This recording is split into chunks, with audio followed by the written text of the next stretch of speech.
بسم اللہ الرحمن الرحیم۔ منہاج العربیہ الدرس السابع عشر۔ آج ہم منہاج العربیہ کے 17ویں سبق کو شروع کرتے ہیں۔ اس سبق کو شروع کرنے سے پہلے جو خاص بات اس سبق کے اندر آئی ہے ہم اس کو سمجھ لیتے ہیں، پھر سبق کو شروع کریں گے۔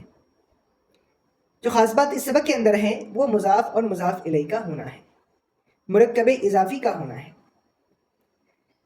چنانچہ جب ہم اردو کے اندر ہی ایک اسم کی دوسرے اسم کی طرف نسبت کرتے ہیں تو اس کے بیچ میں ہم کا، کے، کی لے کر کے آتے ہیں۔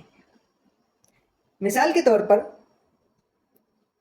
آپ کی کتاب، تو دیکھیے یہاں پر کتاب جو ہے اس کی نسبت کی گئی ہے آپ کی طرف، اور اس کے بیچ میں ہم کی لے کر کے آئے، آپ کی کتاب۔ تو کتاب کیا ہے؟ منصوب ہے، اور آپ کیا ہے؟ منصوب الیہ۔ منصوب اس کو کہتے ہیں جس کی کسی دوسرے اسم کی طرف نسبت کی گئی ہو، اور جس کی طرف نسبت کی گئی ہے اس چیز کو منصوب الیہ کہتے ہیں۔ تو عربی میں بھی جب ہم اس کے جملے بناتے ہیں تو جو منصوب ہوتا ہے یعنی جس کی دوسرے اسم کی طرف نسبت کی جاتی ہے وہ مضاف ہوتا ہے، اور جس کی طرف نسبت کی گئی ہے وہ مضاف الیہ ہوتا ہے، منصوب الیہ جس کو کہتے ہیں۔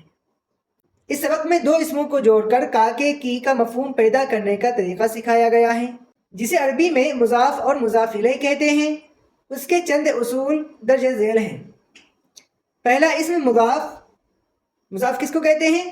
وہ اسم جو دوسرے کی طرف منسوب کیا گیا ہو، جس کی کسی دوسرے اسم کی طرف نسبت کی گئی ہو۔ اس کا قاعدہ کیا ہے؟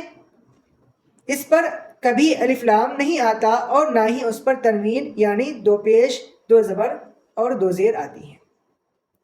یعنی جو مضاف ہوتا ہے اس پر نہ الف لام داخل ہوتا ہے اور نہ تنوین داخل ہوتا ہے۔ تنوین سے بھی یہ خالی ہوتا ہے اور الف لام سے بھی خالی ہوتا ہے۔ جیسے ادب، ہم پورا سینٹنس بولیں گے ادب الاستاذ، تو دیکھیے ادب، ہم اس کو الادب الاستاذی نہیں کہہ سکتے ہیں یا ادب الاستاذی نہیں کہہ سکتے ہیں، بلکہ کیا کہنا پڑے گا؟ ادب۔ الادب بھی نہیں کہہ سکتے ہیں اور نہ ادب کہہ سکتے ہیں۔ دوسرا اسم مضاف الیہ، وہ اسم جس کی طرف دوسرا اسم منسوب کیا گیا ہو، وہ اسم جس کی طرف دوسرا اسم منسوب کیا گیا ہو اس کو کیا کہتے ہیں؟ مضاف الیہ کہتے ہیں۔ اس پر اکثر الف لام آتا ہے، لیکن ضروری نہیں ہے، کبھی الف لام سے خالی بھی ہوتا ہے اور کبھی اس پر الف لام آتا ہے، اور اس کے آخری حرف پر ہمیشہ زیر آتی ہے۔ جو اس کے آخری حرف ہوتی ہے مضاف الیہ کی، اس کے نیچے کیا ہوتی ہے؟ زیر ہوتی ہے۔ جیسے الاستاذی، ذال جو آخری حرف ہے اس کے نیچے کیا ہے؟ زیر ہے۔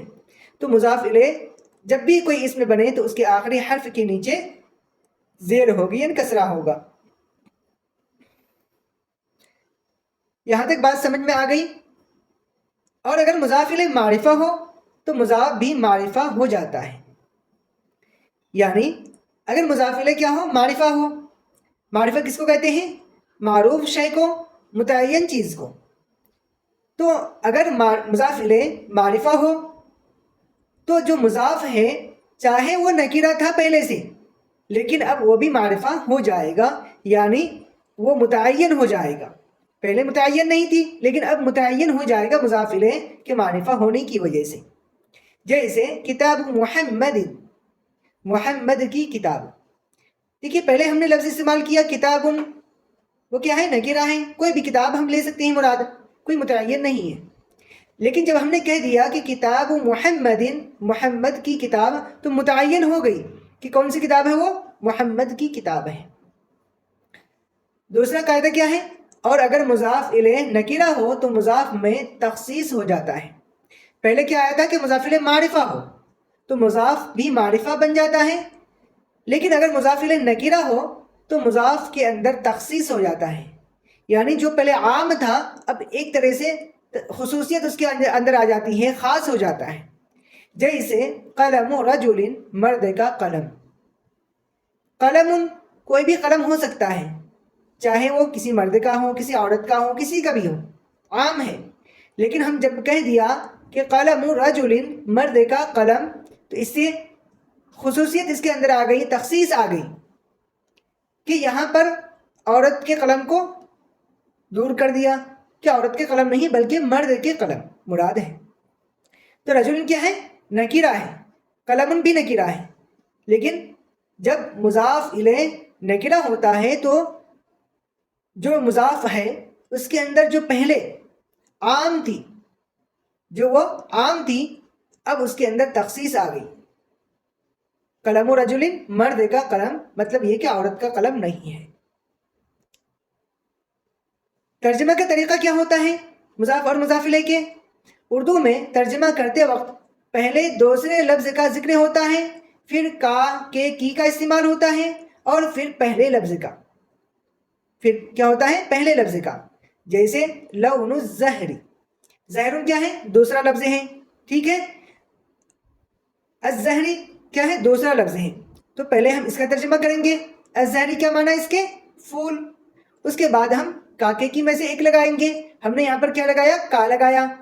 اس کے بعد لون کے معنی کیا ہے؟ رنگ، تو ہم اس کے بعد میں لون کا معنی لے کر کے آئیں گے رنگ، پھول کا رنگ، پھول کا رنگ، لون الزہری، پھول کا رنگ۔ قلم زید، زید کا قلم۔ کتاب محمد، محمد کی کتاب۔ ادب الاستاد، استاد کا ادب۔ درس الکتاب، کتاب کا سبق۔ وقت اللعب، کھیل کا وقت، وقت اللعب، کھیل کا وقت۔ لون الزہری، پھول کا رنگ۔ اب آئیے ہم سبق کو شروع کرتے ہیں۔ اب ہم یہاں سے سبق کو شروع کرتے ہیں۔ دیکھیے سبق کے اندر جو جملے بنائے گئے ہیں دو اسموں کے ذریعے سے بنائے گئے ہیں، ان میں سے ہمیں ایک کو مضاف بنانا ہے اور ایک کو مضاف الیہ بنانا ہے۔ مضاف کس کو بنانا ہے؟ منصوب کو، یعنی جس کی کسی دوسرے چیز کی طرف نسبت کی گئی ہے اس کو مضاف بنانا ہے، اور جس کی طرف نسبت کی گئی ہے اس کو مضاف الیہ بنانا ہے۔ مضاف پہلے ہوتا ہے اور مضاف الیہ بعد میں ہوتا ہے۔ مضاف الف لام اور تنوین سے خالی ہوتا ہے، اور مضاف الیہ کے آخری جو حرف ہیں اس کے نیچے زیر آتا ہے۔ تو دیکھیے سبق کے اندر ایک لفظ ہے ادب اور ایک لفظ ہے استاد۔ ادب کے معنی ادب، استاد کے معنی استاد۔ تو ہمیں ادب کی نسبت کرنی ہے کس کی طرف؟ استاد کی طرف۔ تو ادب کیا ہے؟ منصوب ہے، یعنی مضاف ہے، اور استاد کیا ہے؟ منصوب الیہ یعنی مضاف الیہ ہے۔ تو ہم پہلے ادب کو رکھیں گے، پھر الاستاذی کو رکھیں گے۔ جملہ کیا بنائیں گے؟ ادب الاستاذی، استاد کا ادب۔ تو دیکھیے ادب پہ صرف پیش ہے، الف لام سے خالی ہے اور تنوین سے بھی خالی ہے، اس کے بعد میں کیا ہے؟ پیش ہے۔ اور استاد کے دال میں کیا ہے؟ نیچے زیر ہے، ادب الاستاذی، استاد کا ادب۔ آگے دیکھیں، درس پلس کتاب، ہمیں اسے مرکب اضافی بنانا ہے، کیا بنائیں گے؟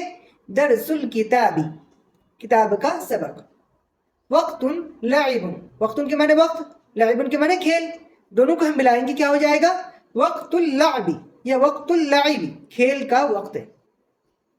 لون، لون کے معنی رنگ، اور زہر، زہر کے معنی پھول، مرکب اضافی بنائیں گے کیا ہو جائے گا؟ لون الزہری، پھول کا رنگ۔ آگے دیکھیں، فصل التین، فصل کے معنی موسم، تین کے معنی انجیر، انجیر کا موسم۔ یوم الجمعۃ، جمعہ کا دن۔ فضل اللہ، اللہ کا فضل۔ یوم العید، عید کا دن۔ قلم غصاص، پینسل۔ قلم غصاص یہ مکمل جملہ جو ہے یہ پینسل کا نام ہے۔ قلم الحبر، فاؤنٹین پین، جس کو ہم سیاہی پین بھی کہتے ہیں۔ یہاں تک سبق کا بیان تھا۔ اب ہم یہاں سے تمرین کو شروع کرتے ہیں۔ لڑکے کا نام اسم الولد، لڑکے کے لیے الولد اور نام کے لیے اسم، دونوں کو ملائے تو کیا ہو گیا؟ اسم الولد۔ آدمی کی تصویر، تصویر کے لیے کیا استعمال ہوا تھا اس سے پہلے؟ رسم، آدمی کے لیے رجل، رسم رجل، باغ کا میوہ، میوے کے لیے ثمرن اور باغ کے لیے حدیقتن یا بستان، دونوں استعمال ہوتا ہے۔